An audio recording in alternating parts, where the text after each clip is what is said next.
What's coming next? It's time for The Line of Fire with your host, activist, author, international speaker, and theologian, Dr. Michael Brown, your voice of moral, cultural, and spiritual revolution.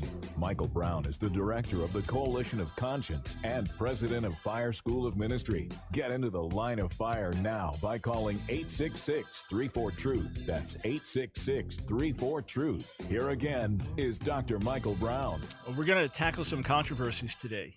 We're going to cover some eye-opening topics today, and I will be your voice. If you identify as an evangelical follower of Jesus or a Christian conservative or you hold to Bible-based morality, let me be your voice. The things that are frustrating you and concerning you we'll address, we'll articulate, we'll talk about. It's Labor Day, and we are live on Labor Day. But I first want to give a shout-out. If you are watching on America's Voice, it's Saturday night, so it's not Labor Day. You're watching this on America's Voice Saturday night. You're watching right now on Dish TV or on Pluto or another outlet for America's Voice. I want to shout out to you and give you a special free offer. So stay tuned. I'll be right back to you. 866-34-TRUTH, 866-348-7884. Before I get into the major subjects today, including Amazon's ongoing banning of books, including dictionary.com changing the meaning of words. Oh, this is stuff that should concern you. And a bunch of other things we're going to talk about as well. And the question of pastors teaching we should obey the law and now turning around saying, well, we should disobey when they're telling us we can't meet. I want to revisit that topic as well. But first, if you're watching on America's Voice, you may not know, but we are 5 days a week live on radio and on YouTube. We do a live stream 5 days a week on Facebook and YouTube, the AskDrBrown channel or page, and then on radio stations across America, then by podcast, The Line of Fire. And we take one show a week that is especially relevant for America's Voice viewers, and we air it on Saturday night. So again, you may be watching on Pluto or on Dish. But if that's you, I want you to take a moment and just do this one thing, all right? Because I want to send you something free, and I want to know that you're out there and that we're here for you. Go to my website, AskDrBrown.org, AskDrBrown.org. And on the homepage, you'll see in the right corner, if you're on your cell phone, you may see it differently, where you put in your email so you get on our email list, okay? When you go there, you'll see a page that says Weekly Updates and Free ebook. Free ebook, 7 Secrets of the Real Messiah. So you fill in your email address, your name, okay? And then when you scroll down to the bottom, it will ask, how did you hear about our website? How did you connect with us? You click on Other and then type in America's Voice, okay? So click on Other, type in America's Voice. And when you do, we're going to send you an additional free ebook. All right, that's all you have to do. You don't have to request it. In addition to 7 Secrets of the Real Messiah, we're going to send you a free mini book, an ebook on how to pray for America. So do that. Go to the email, type in Other, how you found out about us, and put in America's Voice. Okay, I did a poll on Twitter and did it over the weekend before Labor Day and got almost 2,000 votes, which is a good response for us on Twitter. And the question was this: what's your view on the return of Jesus? So everyone listening right now, phone lines are open, 866-34-TRUTH. What's your view? When do you think he's coming back? Obviously, I'm simply asking for your own opinion, not trying to arrive at an eschatological conclusion. In other words, we're not going to find out what the Bible says based on your opinion or mine, all right, or based on a poll. But I gave 4 choices. Number 1, within the next 10 years. That got 16.8% of the vote. So what? That's about 1 in 6. Between 10 and 15 years, that's 20.2% of the vote. So that's about 1 in 5. But if you add them up together, that's 37% of the vote. That's almost 4 in 10 saying we believe he's coming in the next 50 years. Then, not for at least 50 years, that was only 6.3%, like 1 in 16, remarkably. And then no idea, that was the majority, 56.7. No surprise that folks said no idea. And obviously we don't want a date set. But if you had to pick one of the first 3, in other words, if you're not allowed to pick no idea, Which of the first three would you pick within the next 10 years, between 10 and 50 years, and not for at least 50 years? Phone lines are open, 866-34-TRUTH. Now, here's why this is a relevant question. When I came to faith in 1971 as a heroin-shooting, LSD-using Jewish hippie rock drummer, 16 years old, we were taught Jesus is coming any minute. The rapture is going to happen very, very soon. All the prophecies are in place. These are the signs of the times. The 60s was the proof this was the final apostasy, the bringing in of end-time wickedness and falling away. And Jerusalem was back in Jewish hands. And look at everything happening in the world. Surely this is the end. Hal Lindsey's best-selling book, Late Great Planet Earth, came out in 1970. Well, that's 50 years ago. 50 years ago. I was 16. I'm 65 now. I was 16. Our oldest granddaughter is 19. We're talking about a long time, all right? And Jesus still hasn't returned. So on the one hand, there was an erroneous mentality, an erroneous theology that gave us the idea we're out of here any minute, because of which many of us abdicated our role in society. After all, if you know Jesus is coming at any minute, you're not going to be thinking 10, 20, 30, 40, 50, 100 years down the line. If you know that things are only going to get worse before the second coming and it's very, very near, why even bother getting involved politically, culturally? Just preach to as many people as you can, get as many people, quote, saved before Jesus returns. That's the only thing that matters. Now, I agree that being witnesses, being Christian witnesses, sharing the gospel, fulfilling the Great Commission is the number one priority. But it is a priority and calling to go and make disciples. And then the question is, how do we as disciples live? Are we not called to be the salt of the earth and the light of the world? Of course we get involved. How could we not get involved? And there's even a story of a famous rabbi in Talmudic days and a famous preacher from the 1800s, the preacher being Dwight D.L. Moody. And both were asked the question, what would you do if you were told the Messiah, so for Jews, Messiah is coming, for Christians, Messiah returning? If you had a tree in your hand, basic question, if you had a tree in your hand and you were told the Messiah is coming tomorrow or the Messiah is returning tomorrow, what would you do? And the answer in both cases was plant the tree. In other words, you still have to live your life. You still have to do what you know how to do on a daily basis. And in point of fact, we don't know the day of the Messiah's return. There's a rabbinic saying, an old Jewish saying, repent one day before you die. But since you don't know the day you're going to die, you repent every day. So there were Christians that had this mentality that still do. We're out of here any minute. Why bother trying to bring about change? And in the meantime, because we abdicated responsibility, others filled the void. Others said, well, we want to bring about change. Radical feminists said, we want to bring about change. And pro-abortion movement, we want to bring about change. And gay activists said, we want to bring about change. And other secularists and socialists and others, we want to bring about change.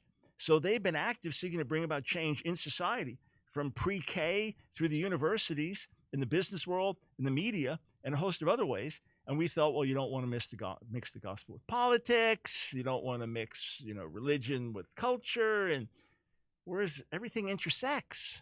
Yes, our priority is on spiritual things, which then affects how we live in the material in this world. It's not one or the other. I mean, you still have to eat, you still have to drink, you still have to have a job, you still have to have a place to live.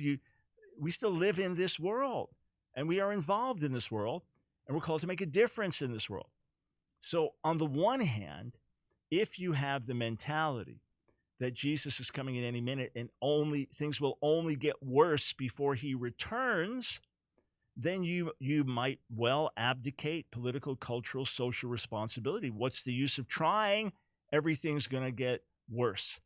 If someone, your neighbor is dying and you're a medical doctor, this person is going to die within a minute, and there's nothing that a doctor could do to resuscitate them, then you are not going to throw that person in your car and drive 120 miles an hour and go through red lights to get them to a hospital, to emergency room, because there's nothing that can be done. That's the way some of us live, terms of this world, well, there's nothing we could do. It's all going downhill. Well, just show me where it says in the Bible in the year 2020 until the end of the age, it will only go downhill. Just show me the chapter and the verse.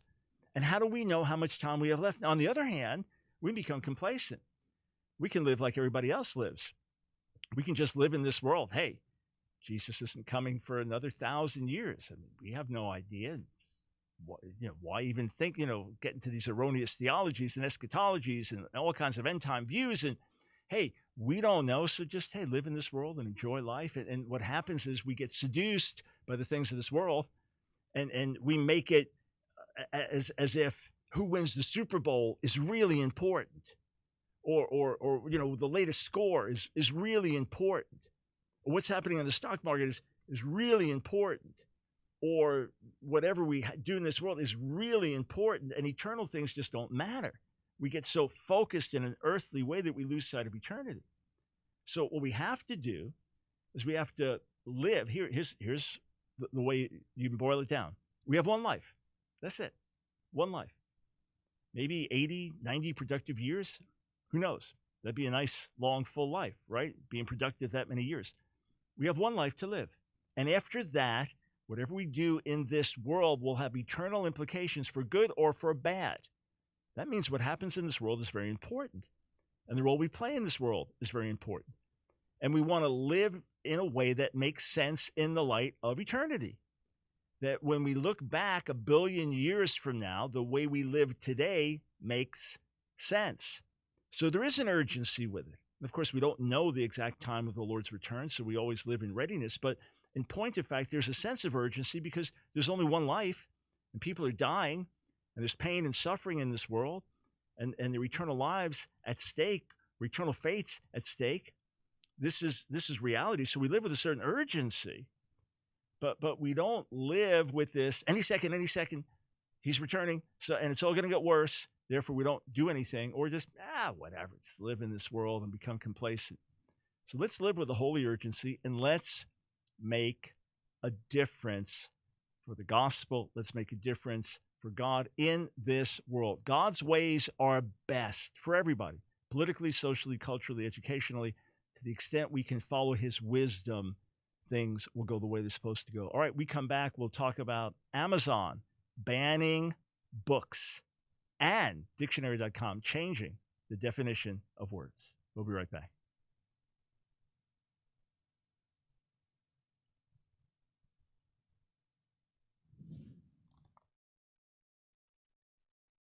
What is the meaning of shalom? Is it just peace? Is it more than peace? When you greet someone in modern Hebrew, when you say, hey, how you doing? It's ma shlomcha, which is literally how is or what is your peace?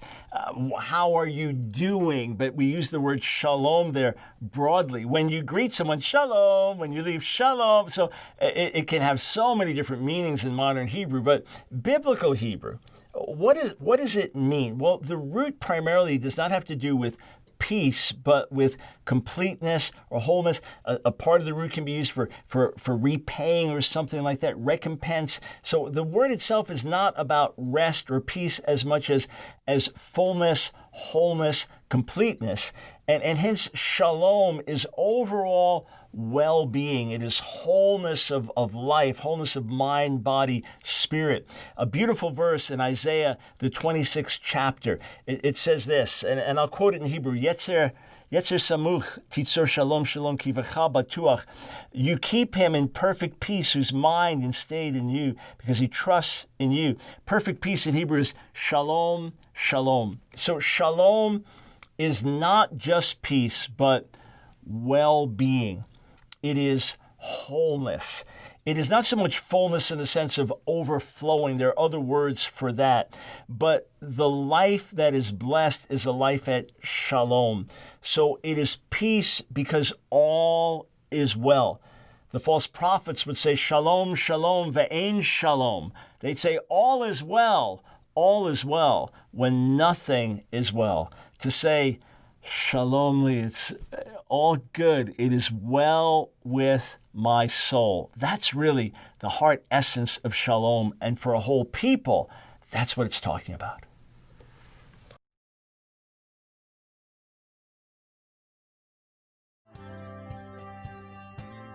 It's The Line of Fire with your host, Dr. Michael Brown. Get into the line of fire now by calling 866-34-TRUTH. Here again is Dr. Michael Brown. Thanks for joining us today on The Line of Fire, 866-34-TRUTH. What's your view on the return of Jesus? If you had to pick, you can't say, I have no idea. If you had to pick, I believe he's coming within the next 10 years. I believe he's returning between 10 and 50 years, or at least 50 years from now. We'll go to the phones shortly. All right. Amazon has been doing this increasingly. It is dangerous. It is a bad precedent. It is absolute discriminatory practice. And as much as I've enjoyed being an Amazon customer for many years because of everything they provide, and their customer service has been terrific, so I appreciate ways that the company operates. And our own ministry, you can actually donate to via Amazon, tiny percentage of all sales they put away for donations. I appreciate a lot of good that they do, but they've taken some really, really dangerous political stands. For example, the Alliance Defending Freedom, one of the premier legal organizations in America, one of the top Christian legal organizations, is deemed a hate group by Amazon because of the SPLC listing, SPLC itself being a hate group. And because of that, if you want to designate your donations, percentage of sales to them, you can't do that on Amazon. Amazon started banning books having to do with so-called conversion therapy. So if you're an ex-gay and you shared your testimony and how counseling helped you, that was banned, or books by counselors. Well, just got a note the other day from Amy Contrada from Mass Resistance.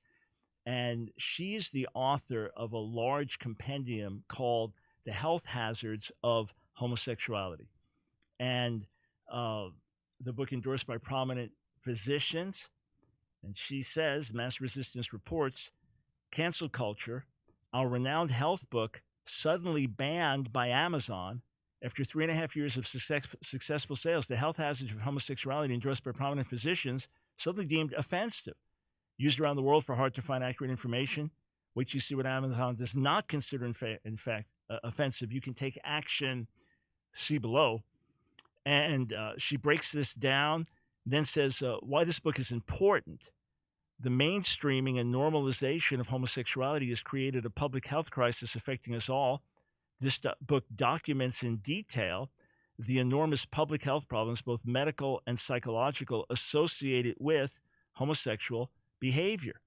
Then goes on from there and then lists bunches of books that Amazon does not consider offensive.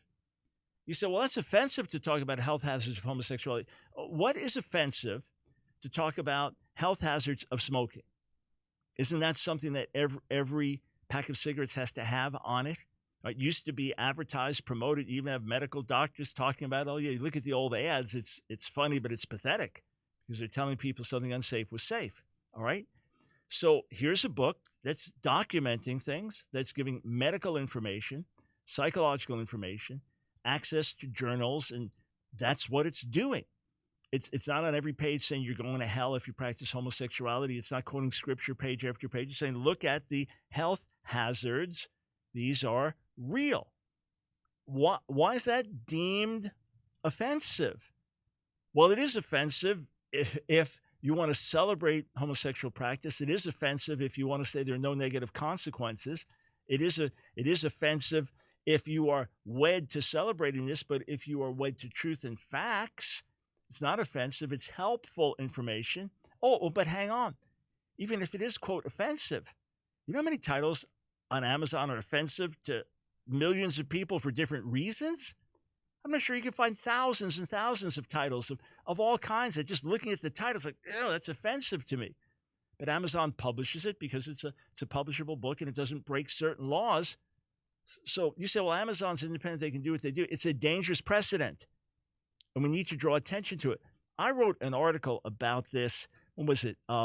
July 4th, 2019. Will Amazon ban the Bible next? And I explained there, in a very disturbing move, Amazon has removed the books of Dr. Joseph Nicolosi, the psychologist whom critics have dubbed the father of conversion therapy, In other words, for claiming that sexual orientation is not innate and immutable, and for claiming that change is possible, Dr. Nicolosi's books must be banned. This leads to the logical question, will Amazon ban the Bible next? There's no hyperbole there. After all, it's the Bible that condemns same-sex relationships, and the Bible that speaks of those who once practiced homosexuality, but do so no more. 1 Corinthians 6, 9 through 11. These people today would be known as ex-gays, and it was Dr. Nicolosi's life work to help people with unwanted same-sex attraction, to sit and talk with them and help them. Why then should Amazon ban his books but continue to sell the Bible, which provides the theological underpinnings for Dr. Nicolosi's scientific work? Here's another example. Christian Post reported this, June 22nd of this year, June 22nd, 2020. Amazon bans ads for a book on how transgender ideology harms girls and young women. Hear that again. Amazon bans ads for a book on how transgender ideology harms girls and young women. And the story by Brandon Showalter explains that one online retail giant, Amazon, has disallowed a publishing house from buying ads to promote a new book critical of transgender ideology that points out its many harms on young girls. Regnery Publishing, which is one of the world's largest conservative publishers, a Washington, D.C.-based conservative company that is publishing journalist Abigail Schreier's new book, Irreversible Damage, The Transgender Craze Seducing Our Daughters, announced Sunday that they could not bid on ad space on Amazon to promote the book. Wow.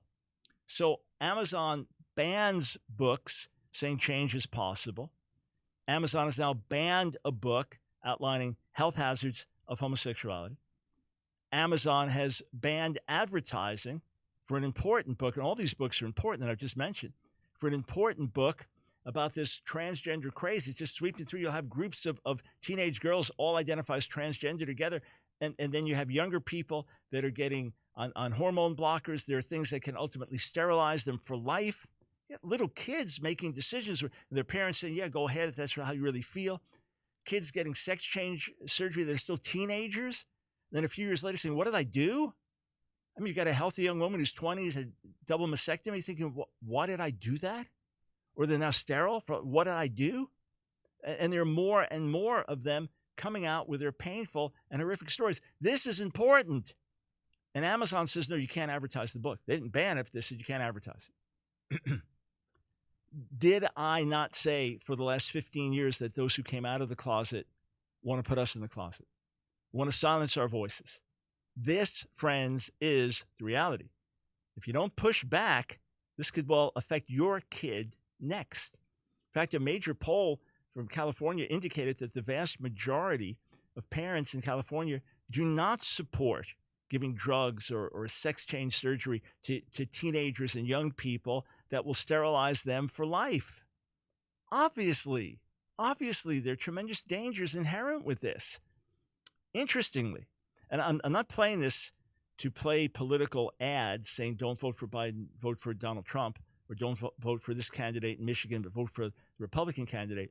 I'm playing this to say I am glad that this is being made a political issue. Check out these two ads that are now running in the state of Michigan. Here's the first one. As a young teen, I felt I should be a woman. 17 years later, I felt I should be a man again. Treatments to change the gender of a minor so that you cannot go through puberty causes damage. Sex change surgeries at 15 years old. This is legal child abuse. Gary Peters and Joe Biden support gender change treatments for minors? It's not okay. Yeah, it's not okay. It's not okay. Again, I'm not playing it as a political ad. I'm playing it to say I am glad that the issue is being addressed. By all means, we want to have compassion on kids and adults who struggle. By all means, we want to do everything in our power to help them find wholeness from the inside out without drugs and radical life-altering surgery. By all means, we want to be long-suffering and do our best to have empathy and pray and work with folks and be patient. By all means. And by all means, we want to expose the dangers, and we want to expose the inequality, and we want to expose the fundamental attack on women and young girls with this as well. Here's the other ad. All female athletes want is a fair shot at competition, at a scholarship, at a title, at victory. But what if that shot was taken away by a competitor who claims to be a girl but was born a boy? Senator Gary Peters and Joe Biden support legislation that would destroy girls' sports. They call it equality. Really? That's not fair. Not fair at all. Vote against Gary Peters and Joe Biden. They are too extreme for Michigan. Again, I'm not playing that as a political ad. I'm playing that to say I'm glad the issues are being raised. Candidate Joe Biden has said that transgender rights are the civil rights of our day. Many feel that way. Others, like me, differ with that very deeply. Once more, we have compassion on those who struggle. We don't say, what's the matter with you? You're just stupid. Look, I can't imagine the inner turmoil and pain that people have lived with, the confusion and the sense of frustration and things are not right, and how sex change surgery or hormones seem to be the only way out. You know, one man said to me it was either that or suicide. I am not minimizing the trauma, the pain. I'm simply saying there is a better way. And I'm glad that this is being addressed. And if Amazon and others are trying to stifle the message, all the more do we need to raise our voices and let our voices be heard and tell the Amazons and the other outlets, you do not have the right to censor this. You are being unfair, you are being discriminatory, and you are hurting people in the process. And if it's, quote, your right as a bookseller to sell what you want, it's our right to say, well, we'll take our business elsewhere.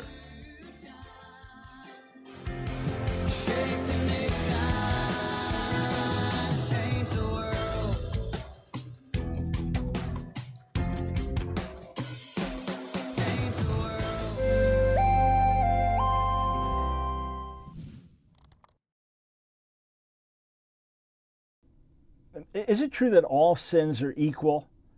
That sin separates you from God, period? That Jacob teaches that if you break one commandment, you break them all. You're now a lawbreaker. If you commit adultery, well, you've broken the law, therefore you're a lawbreaker, and all sins are equal. Is that true? Well, no, it's not true that all sins were equal, and nowhere does the Bible teach that all sins are equal. All sin is deadly, all sin is wrong, all sin has negative effects, but no. Of course not. All sin is not equal. Now, the Bible tells us that explicitly.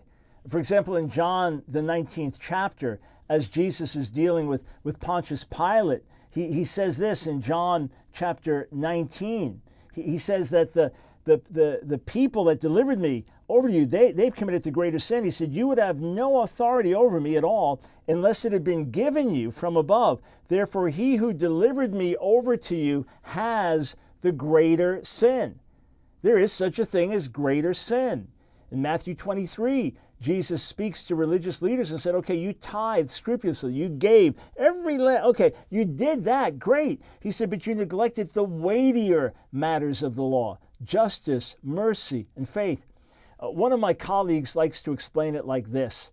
A man comes home from work one day and his wife says, hey, didn't you have that big business luncheon? How was it? And he says, well, it was good, but I'm a little embarrassed. I was a real glutton today. I mean, I kept eating those dinner rolls were so good. Then I had this extra dessert. I like pigged out today. I'm a little embarrassed. He goes, oh, honey, come on. It's a special business luncheon. It's no big deal. He goes, oh, okay. Next day he comes home from work. Hey, how was work today?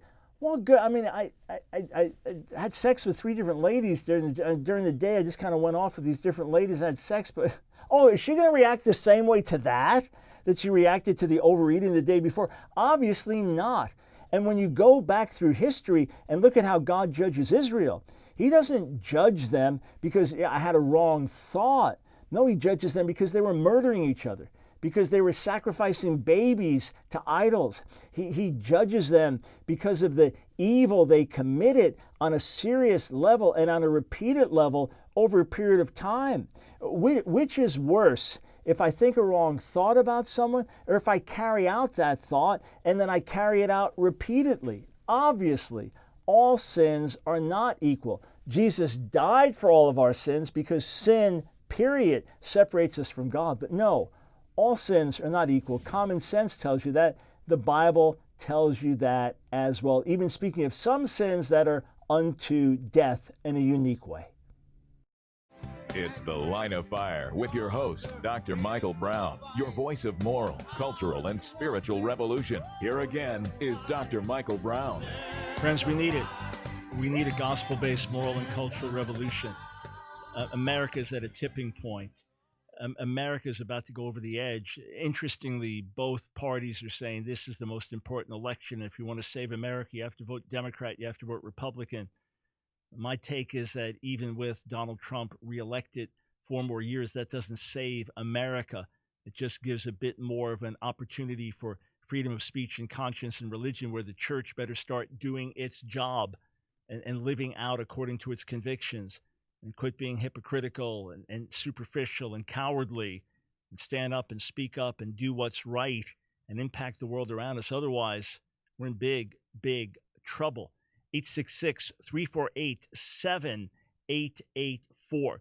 Before going to the phones, just want to do another quick shout out for everyone watching on America's Voice channel. So you're watching on Pluto TV or Dish Network, and it's Saturday night where you are. This is a live Labor Day show, but you're watching it on Saturday night. This is our live daily broadcast, and we take one of our shows and air it on Saturday night on America's Voice. So if that's you, if you just channel surfed and found us, or watching intentionally, maybe you've been watching the few weeks that we've been on now, then we'd love to be in touch with you. We'd love to know you're out there. Okay, so here's the simplest way to do it.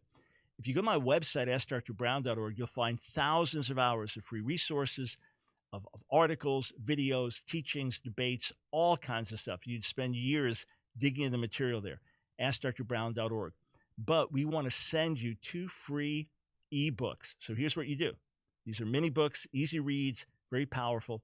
Go to my website, AskDrBrown.org. You see where it says, put in your email, all right? So to get on our email list, click on that, and that'll bring you to a page that says weekly updates and free ebooks. So automatically, everybody gets 7 Secrets of the Real Messiah, a real eye-opener for you.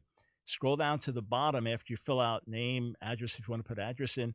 If you fill that out, you go down to the bottom. You'll be asked, how did you find out about our website? And click on Other, all right? And then type in America's Voice, all right? America's Voice. And when you do, you don't have to ask for anything. We're going to send you an additional free mini book, which is How to Pray for America, all right? So go to sign up for the emails, go down to the bottom, Other, where you tell us how you found out about the website, and then just put in America's Voice, because we want to be in touch with you. We want to be of help to you.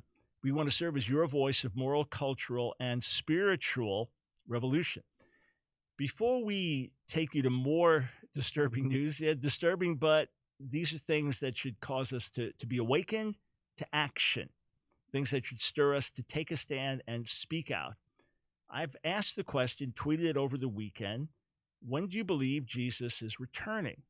You believe it's within the next 10 years, or between 10 and 50 years, or after 50 years? Well, 56.7% said no idea. Only 6.3%, so about 1 in 16, said not for at least 50 years.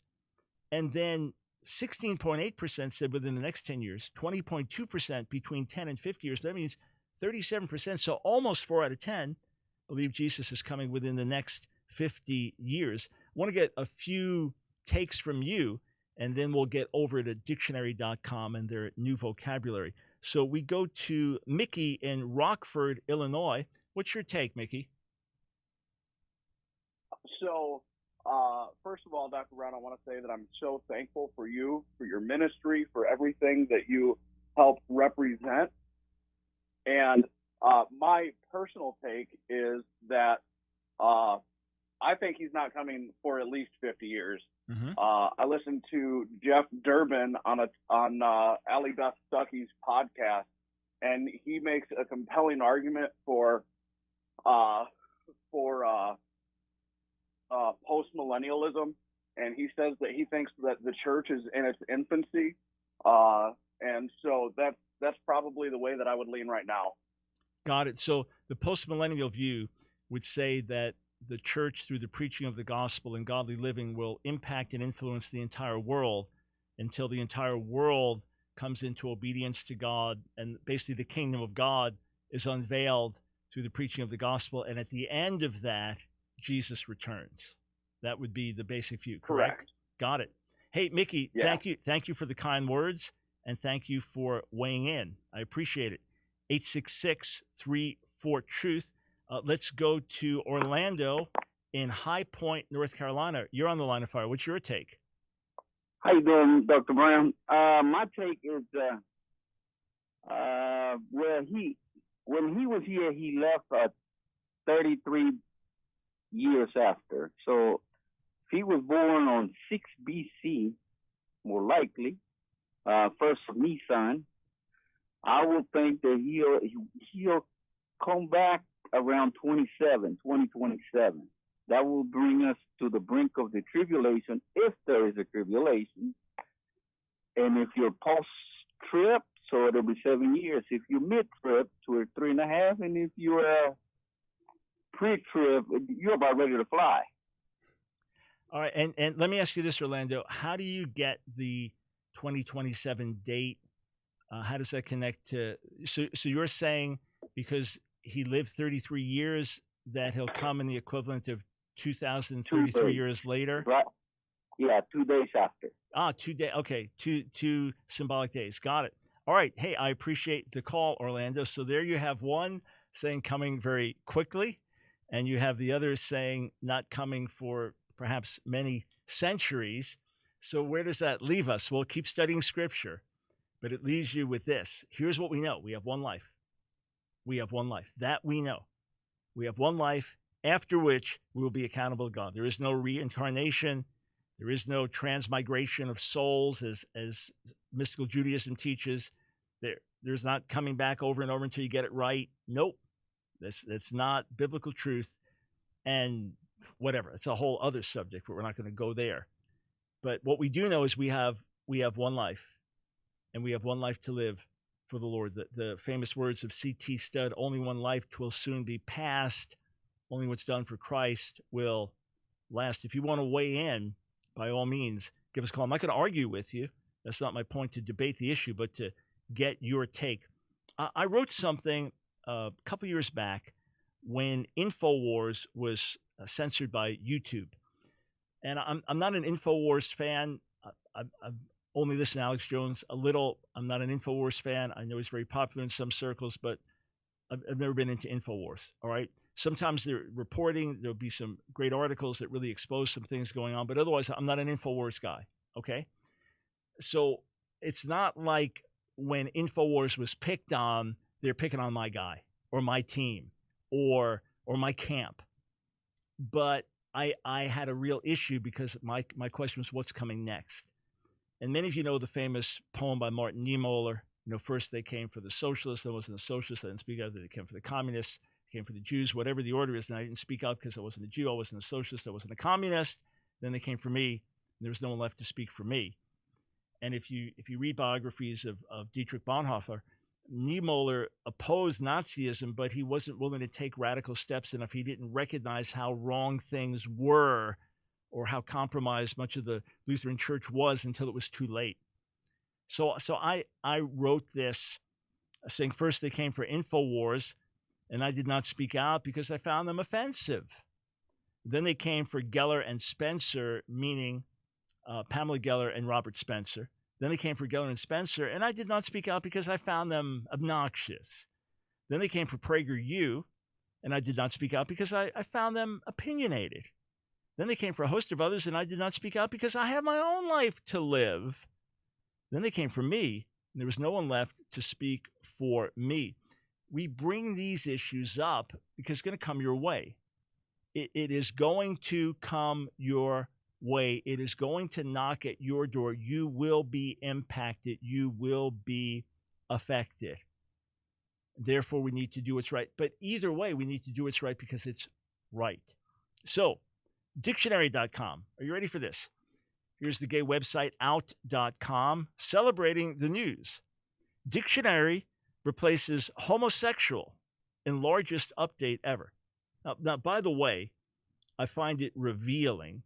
This website, out.com, has a menu across the top on my screen saying editor's pick, fashion, popnography, entertainment, news, and opinion television, that there's a play on words of pornography, popnography, obviously, pop news, whatever. Dictionary replaces homosexual in largest update ever. So here's what the story says. Dictionary.com has issued a massive update, altering more than 1,500 entries on its site. The changes, which comprise the largest update ever to the resource, are mostly aimed at putting people first and respecting and reflecting the relationship language has with society and its values. The unprecedented events of 2020, from the pandemic to the George Floyd protests, have profoundly changed our lives and language, they wrote in the post. Among the changes, Dictionary.com capitalized black when referring to a race or culture and made it its own entry, in addition to improving language around addiction and suicide. Now, my obvious question is, maybe we can check this during a break, did they do the same with white or with red or yellow or anything else that was referring to a race? Or brown? There's only black that gets capitalized. I have a problem with that. If you want to capitalize anything having to do with race, black, white, brown, fine, just be consistent. In addition to improving language around addiction and suicide, words like jabroni, MAGA, goat, and contouring were also added. But a large contingent of changes had to do with the LGBTQ plus community. And of course, the acronym has to keep growing, LGBTQ plus. Capitalizing black joins many other dictionary-wide efforts to put people, not practices, first and ensure our definitions reflect and respect how people use language. One of those changes was to replace references to homosexual and homosexuality with gay, gay man, gay woman, or gay sexual orientation. As such, the definition of gayness is now gay or lesbian sexual orientation or behavior, as opposed to homosexuality. That change impacted over 50 entries. So there's not a contrast now between homosexual and heterosexual. Perfectly good descriptive words. Speaking of attraction to the same sex or attraction to the opposite sex. No, now it's gay or lesbian. And I imagine that must be contrasted with straight or maybe non-gay or non-lesbian. Listen, friends, you start playing with words. You start saying what words can be used and not used. Now, what if you want to write? What if you're writing a book and you go to use the word homosexual, heterosexual? Oh, no, that's not allowed. Well, so now I have to use the word gay or lesbian. What if I don't want to? What if I don't think that's the best description? What if I want to use a word that has a historic meaning in the last century plus? Forbidden. Friends, not just banning books, it's telling you what words you are to use and not use. This is dangerous.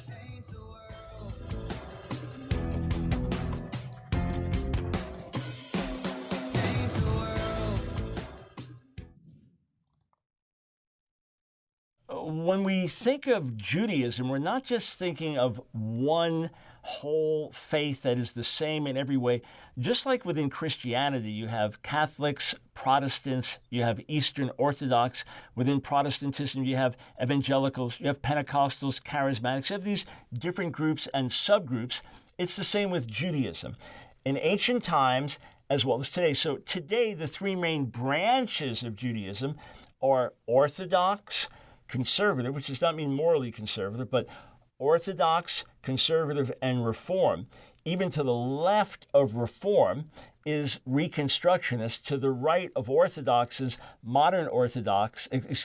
ultra-Orthodox, and within that, Hasidic ultra-Orthodox Jews. So you have these different groups, these different spectrums, but in the ancient world, in the days of Jesus, the apostles, there were three main groups. Look at what Paul says, and it's Acts the 23rd chapter.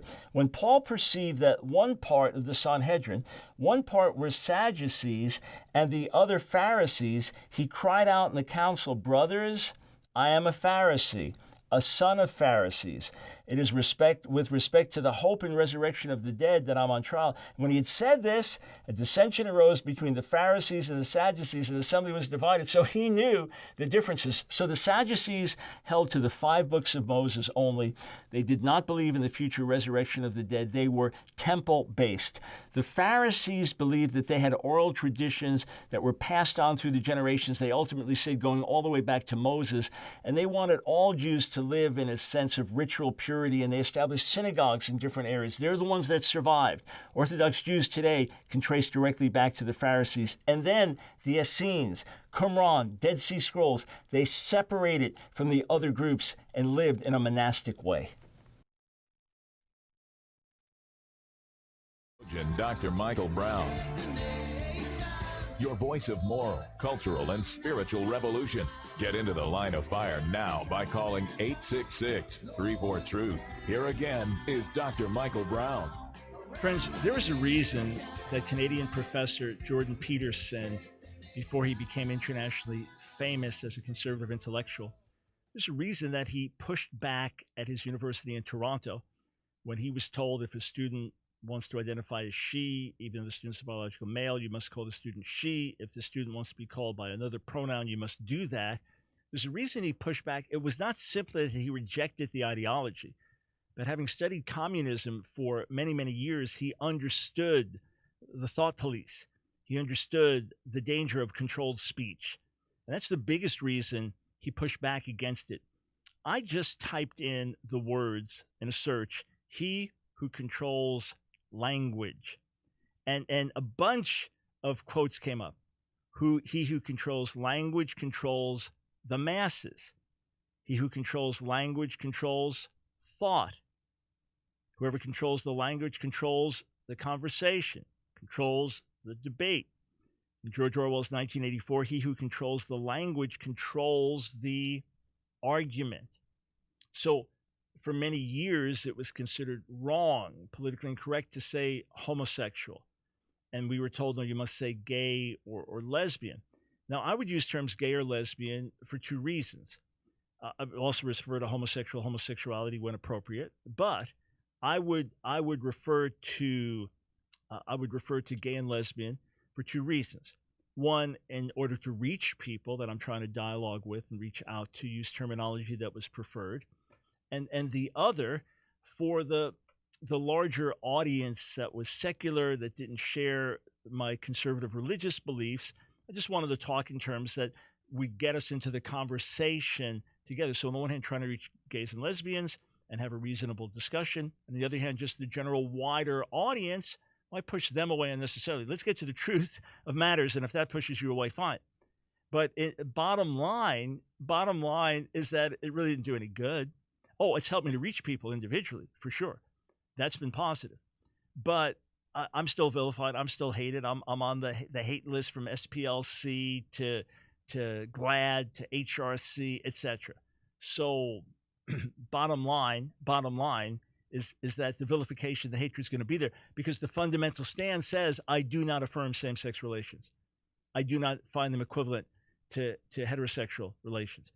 That is not what God ordained or what God desires. So you're still going to be hated and vilified for that. But when it comes to controlled speech, cannot say this, must say this. That's why some of my friends have always said, no, we're just going to say homosexual. We're not going to say gay or lesbian because that's already a capitulation to political activism. So check out this article. And it's going back to George Orwell's 1984 book. And the days we're living in now in 2020 are much more Orwellian than any other time in American history. So this is from the Essential Encounter website. The article is The Destruction of Language in George Orwell's 1984. And I want to draw your attention to two quotes in the article. One says this, by 2050, earlier probably, this is from the book. By 2050, earlier probably, all real knowledge of old speak will have disappeared. So the way people used to speak in 1984, they're saying by 2050, it'll be gone. The whole literature of the past will have been destroyed. Chaucer, Shakespeare, Milton, Byron, they'll exist only in newspeak versions. They're not really changed into something different, but actually changed into something contradictory of what they used to be. Even the literature of the party, meaning the ruling party, will change. Even the slogans will change. How could you have a slogan like freedom is slavery when the concept of freedom has been abolished? The whole climate of thought will be different. In fact, there will be no thought as we understand it now. Orthodoxy means not thinking, not needing to think. Orthodoxy is unconsciousness. In other words, you just go with the system. And what's interesting is this prediction which Orwell made. What was in the late 1940s he wrote this? And it's titled 1984, predicting what's going to happen by 2050, so about a century after Orwell wrote the book. We're in this situation now where classics are being increasingly rejected. Well, it's just white supremacy, or that reflects an old world theology or ideology, or this one was a slave owner, so we get rid of all these. You don't study literature the way that you used to study it. You don't study classics the way you used to. You kind of, how do I feel about it? What's my take on things? And you study geography. How do I feel about it? How do I feel about history? As opposed to learning data and learning how to think critically. Here's another quote from the article. By controlling the language, Big Brother controls the way that the people think. With a limited vocabulary, the people are limited in how much they can think, as well as what they think about. Friends, this is where we're at today. And you say, well, it really hasn't affected me yet. It probably has, and you don't realize it. But if it hasn't, it will. And by the time you speak up, like the Niemöller quote, it will be too late. Now, I was on a chat last night. Pastor in California who's actually right now being held in contempt of court for continuing to hold church gatherings while the law says he can't. And there's much hypocrisy in the way California laws are being enforced right now. So he asked me to come on his live stream, talk to a couple other guys on his team, and we got to talking about the role of Christians in politics. And he served on the city council, been the mayor of his city as well. And I told him what I did with other activists in the past, that I was called by a friend, said, hey, can you blot out time for this on this particular night? It's going to be a Monday night, city council. There are 10 speakers that are going to address issues with gay activism in the city, and we'd like all 10 to be bringing a gospel perspective. So we've got the slots filled. Can you take one? Absolutely. So we then encouraged folks in our local congregation to show up that night, and the city council was there, and to their shock, the place was packed. Normally it's empty for a city council meeting. They're talking about, do we put a new stop sign here? Do we need to change the gas main here? Discussions like that, where we get funding for the parks. And so, there are not a lot of people there. But this was a controversial issue, talking about gay activism in the city. And all 10 of us spoke. We presented our case. We presented our reasons for what we were saying, and children and influence, and what was happening in public, and so on and so forth. So one of the gentlemen said, if you agree with my position, I'd like you to stand to your feet. And basically the whole place stood, and the city council was shocked. And there were a few folks there on the other side of the issue. They were shocked. And then when that part was done, we all left. So it was a very dramatic and loud testimony. But the city council did not vote in our favor. You say, what? And this pastor, Rob McCoy, said, I didn't tell you why. He said, because you're not involved in the process otherwise. When you showed up that night, you made a statement, and it was powerful, a powerful demonstration, got the message across. But unless we're voting for city council members, what do they care? Unless it's going to make a difference with who's on the city council, why would they care? Unless some of us say, we live in this neighborhood, maybe I should be on the city council. Now, most are not called to, but some are. Some are. So stuff's going on in your school. You have a problem with it, sex ed curricula, gay activist curricula, trans activist curricula, other things in the school being taught, maybe just at a very aggressive anti-God, anti-Christian ideology or whatever, or exaltation of other faiths and denigrating of Christian faith. And this is happening in your kid's school. Don't think, well, someone else is going to say something. You have to say something. And then if that produces no good, then you get others. We're not trying to intimidate. We're trying to say we have a problem with this. We have an issue with this. Then maybe you have to look at who sits on the school board and maybe get involved with that. Are none called to do that? I was in Indiana a few years back, Indianapolis maybe, and talked to an older gentleman. So if I was in maybe my early 60s then, he was mid to late 60s, a few years older than me. And he was telling me about what's happening in the schools there. And this incredible open door they have to bring the gospel to kids that want to hear it. And you could have a lunch meeting, kids can come and hear the gospel, whatever it was, but incredible openness to the gospel. And I asked him how that happened. He said, well, I'm a retired school principal. And when I retired, the pastor said to me, oh, no, you're not ready to retire. We need you involved. So he got on the local school board.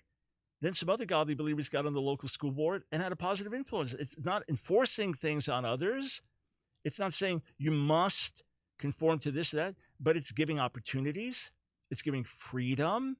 It's not keeping God out. It's just people getting involved. So look, we can't have it both ways. We can't say this is wrong in the culture and that's wrong in the culture and this is wrong with politicians, this is wrong with the system, and then not get involved. If we want to just say, hey, it's a fallen, messed up world, whatever happens, happens, it's an evil world, and we're concentrating on eternity, and we're just going to praise God every day and not complain about the things around us, not get upset with what my kids are learning in school, not get upset with suppression of free speech in the university, not get upset with this one getting fired for holding a biblical conviction in the workplace. Don't worry about any of that. And just be consistent. But if these things do bother you, if they do concern you, as they should, they do bother you, they do concern you, then do what you can to make a difference. One prays, one teaches a Bible study, another runs for local office, another becomes a school teacher, another leads up a community action group with concerned parents. Everybody does what they can do. And together, we make a real difference. And friends, it's my calling to be a voice, and not only to teach and preach the gospel, to call non-believers to believe, but also to bring gospel principles into every area of our society and our culture. Don't forget to meet me at the website, AskDrBrown.org. Sign up for our emails. We want to be in touch with you.